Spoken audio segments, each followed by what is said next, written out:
So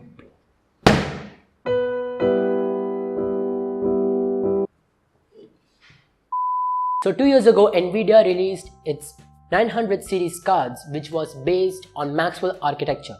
The GTX 980, which was the flagship at that time, followed by its small brother, the GTX 970. This year is the same as Nvidia announces its much more powerful 10 series graphics card, which is based on Pascal architecture.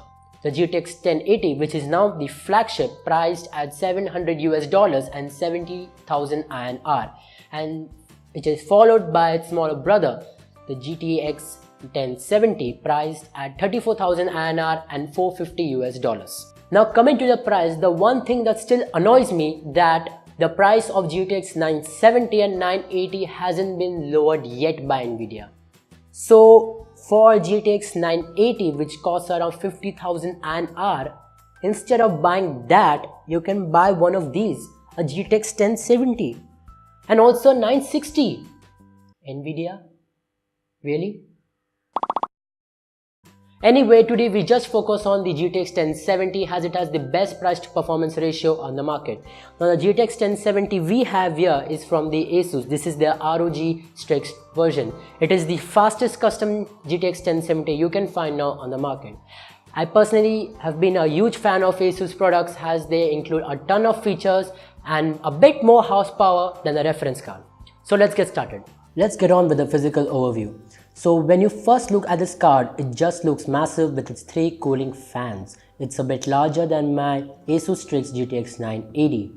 If we compare this to the reference design, ASUS has increased the length and height of the video card to accommodate the new DirectCU Type 3 cooler, which we will talk about in a bit. For powering the graphics card, it has a 8-pin power connector, which means the power delivery is more efficient than last generation's 6+8-pin power face design.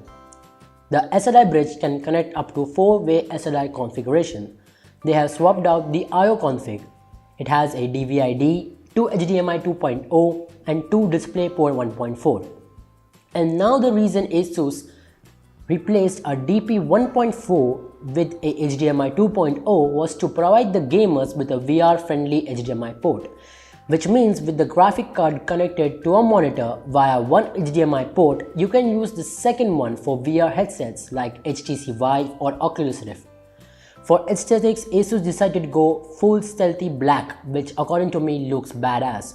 There are angular cutouts and edges all over the card, which makes it look more of a beast. And ASUS never fails to impress us with the back side of the card. The backplate is a sexy brushed aluminum job. There is a huge ROG logo which lights up, and there are 4 cutouts on the backplate which give easy access to the screws if you want to check out the inside of the card. The newest thing about the aesthetics is the Aura RGB LED lighting on both the shroud and the backplate. ROG Strix graphics cards are capable of displaying millions of colors and 6 different effects for a personalized gaming system. These lighting effects can sync up with another Aura-enabled devices like ASUS motherboards or peripherals. You can control all LED colors and lighting effects via the Aura app. Now when you open the Aura app, you can see there are 6 different effects. So one thing that stands out on this beast of a card is its cooler. With great power comes low temperatures.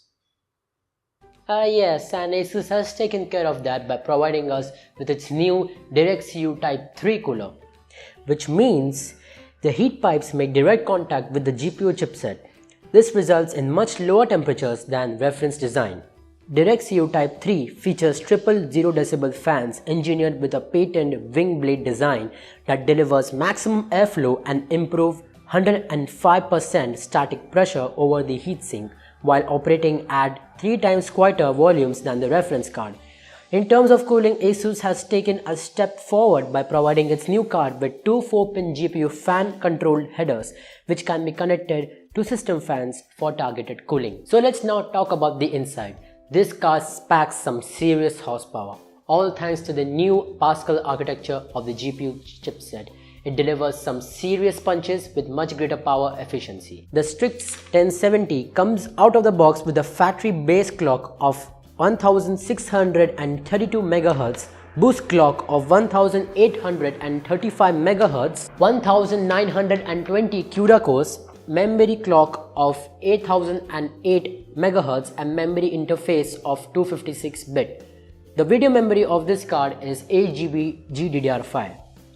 For overclocking, ASUS has included its new version of GPU Tweak, that is the GPU Tweak 2. Its UI is redesigned and it's more visual.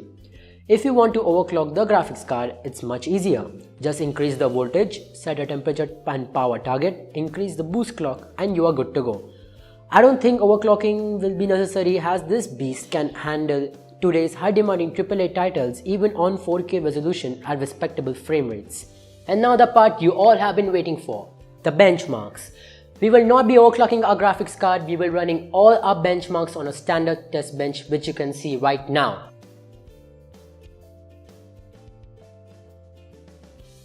In Unigine Heaven at Ultra Preset, GTX 980 achieved a score of 1901 while 1070 achieved a score of 2804.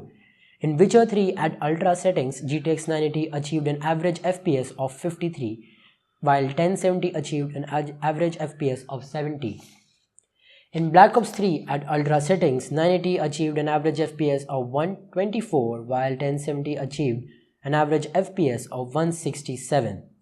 In Rise of Tomb Raider, 980 achieved an overall score of 78 FPS while 1070 achieved an overall score of 102 FPS. In GTA 5 at Ultra settings, 980 achieved an overall score of 85 FPS while 1070 achieved an overall score of 95 FPS. As you can tell, this card delivers some serious numbers, all thanks to the new Pascal architecture of the GPU chipset. In conclusion, the GTX 1070, being the smaller brother, performs like one hell of a monster. It's the best bang for your buck and it will serve you well in the long run. So thank you for watching this video and thank you again ASUS for sending us their graphics card to us.